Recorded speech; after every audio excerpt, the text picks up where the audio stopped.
Breaking news మంచు మోహన్ బాబు సిబ్బంది మరో వివాదంలో చిక్కుకున్నారు. జల్పల్లి అటవీ ప్రాంతంలో అడవి పందులను వేటాడారు మోహన్ బాబు సిబ్బంది.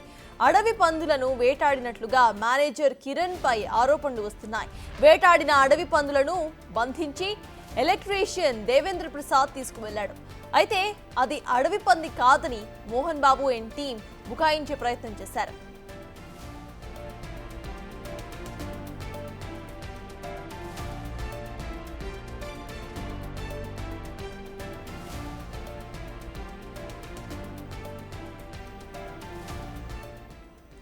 ఇక మంచు మోహన్ బాబు సిబ్బంది మరో వివాదంలో చిక్కుకున్నారు. రీసెంట్ గానే మనం చూసాము, ఇటు మోహన్ బాబు చుట్టూ కూడా ఉచ్చు బిగుస్తున్నట్టుగానే చెప్పుకోవచ్చు. రీసెంట్ ఇష్యూస్ తో ఎండ్ ఇప్పుడు మరో వివాదం తెరపైకి వచ్చింది.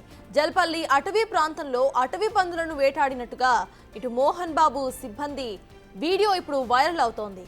అడవి పందులను వేటాడినట్లు మేనేజర్ కిరణ్ పై ఆరోపణలు వస్తున్నాయి. వేటాడిన అడవి పందులను బంధించి ఎలక్ట్రీషియన్ దేవేంద్ర ప్రసాద్ తీసుకువెళ్తున్నాడు.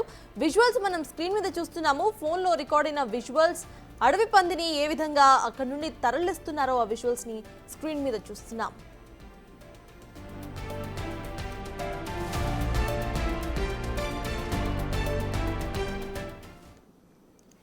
ఇదే అంశంపై పూర్తి డీటెయిల్స్ మా ప్రతినిధి రాణా అందిస్తారు. రాణా, చెప్పండి, అక్కడ వీడియోలో క్లియర్ గా కనిపిస్తోంది, అయినా కూడా బుకాయించడం, వీటన్నిటి వెనుక అసలు వీటన్నిటి ఎలా చూడాలంటారు? అప్డేట్స్ ఏంటి? గత 1 మంత్ నుంచి కూడా మంచు ఫ్యామిలీ ఏదో ఒక వివాదంలో చిక్కుకునే ఉంటుంది. ఎందుకంటే వివాదం సమసిపోతున్నటువంటి సమయంలో మరొక కొత్త వివాదంలోనూ కొత్త కాంట్రవర్సీలోనూ వీళ్ళు చిక్కుకుంటున్నటువంటి నేపథ్యం కనపడుతుంది. మొన్నటి వరకు కూడా ఇంటి పోరుతూ బలైనటువంటి మోహన్ బాబు ఫ్యామిలీ ఇప్పుడు తాజాగా వన్యమృగాలని అలాగే అడవి పందుల్ని వేటాడినటువంటి కేసులో వాళ్ళు చిక్కుకుపోయినటువంటి నేపథ్యం కనపడుతుంది. దాదాపు 9 సెకండ్స్ ఉన్నటువంటి ఒక వీడియోని ఇవాళ సోషల్ మీడియాలో పెద్ద ఎత్తున కూడా చక్కర్లు కొడుతుంది.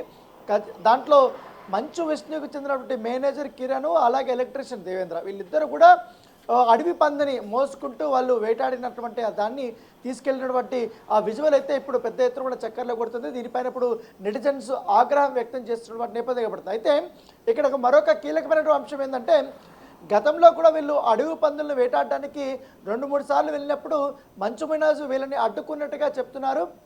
మంచు మనోజ్ ఎన్నిసార్లు చెప్పినా కూడా వాళ్ళు వినిపించుకోకుండా ఈ రకమైనటువంటి వేటకు వెళ్ళారనేసి కూడా వారిపైన విమర్శలు వస్తున్నాయి. సో ఈ విజువల్ ఎవరు మొత్తం దాన్ని బయటకు పెట్టారు అనే దానిపైన ఎవరికి ఒక అవగాహన అయితే లేదు, కానీ ఖచ్చితంగా ఇది మంచి మనోజే చేస్తుంటారు అనేసి కూడా విష్ణుకు సంబంధించినటువంటి అనుచరులు వారు ఆ విమర్శలు చేస్తున్నారు. ఎందుకంటే అయితే మొదటగా విష్ణుకు చెందినటువంటి అభిమానులు ఈ ఒక్క వీడియో ఎప్పుడైతే రిలీజ్ అయిందో ఎక్స్ వేదికగా అది అసలు అడవి పందే కాదు, అది వేరేది, అది వాళ్ళు వేరే చోటకి తీసుకెళ్తున్నారు, దాన్ని వేటాడింది కాదనేసి కూడా వాళ్ళు కవరప్ చేయడానికి ప్రయత్నించినప్పటికీ చాలా క్లియర్గా విజువల్లో చూస్తుంటే మాత్రం మామూలు రెగ్యులర్ పందికి అలాగే ఈ అడవి పందికి చాలా తేడా ఉంటుంది. సో అడవి పందికి 2 కొమ్ముల్లాగా ఉంటాయి కాబట్టి చిన్నవి మూత దగ్గర. సో దాన్ని బేస్ చేసుకొని ఇది అడవి పంది అనేది కూడా అటవీ శాఖ అధికారులు వారి నిర్ధారణకు వచ్చారు. అయితే వీళ్ళపైన కేసు నమోదు చేయబోతున్నారు. ఖచ్చితంగా దీని వివరాలంతా కూడా చేయబోతున్నారు. కేవలం ఒక్కసారే వీళ్ళు వేటకు వెళ్ళారా, ఎన్నిసార్లు వేటకు వెళ్ళారు? ఎందుకంటే జల్పల్ ప్రాంతంలో ఎక్కువగా వీళ్ళు ఉంటున్నటువంటి ఇంటి వెనకాల కాస్త అడవిలాగా ఉంటుంది, చిట్ట అడవిలాగా ఉంటుంది. సో రాత్రిపూట ఎక్కువగా అడవి పందులు కానీ ఇవన్నీ కూడా వస్తుంటాయి. ఎందుకంటే ఆ ప్రాంతంలో ఎక్కువగా వ్యవసాయం కానీ తర్వాత చిన్న ఎక్కువ ఇవి ఉంటాయి కాబట్టి ఆ ప్లేస్లకి ఇవి రాత్రిలో వచ్చే అవకాశం ఉంటుంది. కాబట్టి వాటిని వేటాడడానికి అనువైన ప్రాంతంగా కూడా చెప్తున్నారు. ఎందుకంటే అటు ఎయిర్పోర్ట్ కూడా చాలా సమీపంలోనే ఉంది. ఎయిర్పోర్ట్లో ఉన్నటువంటి అడవి పందులు ఎక్కువగా బయటకు వచ్చినప్పుడు ఇలాంటి పరిసర ప్రాంతాల్లోకి వస్తాయి. వాటిని చూసుకొని ఇప్పుడు వీళ్ళు వేటాడున్నారనేసి కూడా వీరిపైన అభియోగాలు వచ్చినటువంటి నేపథ్యం అయితే కనపడుతుంది. ఖచ్చితంగా కూడా వీరిద్దరిపైన, ఎందుకంటే ఎవరైతే మేనేజర్ కిరణ్ కానీ దేవేంద్ర పైన కూడా ఖచ్చితంగా కఠిన చర్యలు తీసుకోవాలి.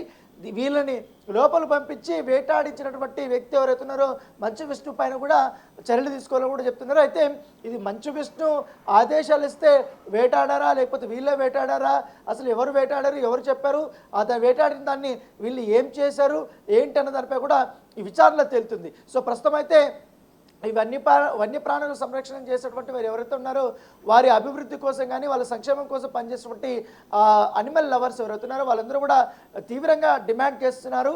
ఎందుకంటే ఈ రకమైనటువంటి ఇంత క్రూరంగా వ్యవహరించడం ఏంటనేది కూడా వాళ్ళు ఆక్షేపణ చేస్తున్నటువంటి నేపథ్యం కాబట్టి సో ఖచ్చితంగా కఠిన చర్యలు తీసుకోవాల్సిందని చెప్తున్నారు. ఇప్పటికే మంచు మోహన్ బాబు విషయానికి వస్తే మాత్రం గతంలో చూసాం ఒక విలేకరి పైన ఆయన లోగోతో కొట్టి గాయపరిచినటువంటి అంశం, ఇప్పుడు ఇంకా హాస్పిటల్లో ఉన్నటువంటి పరిస్థితి, తర్వాత మంచు మనోజు మంచు విష్ణు మధ్య తగాదా, తర్వాత మోహన్ బాబు మంచు మనోజ్ మధ్య తగాదా, ఇవన్నీ జరుగుతున్నాయి.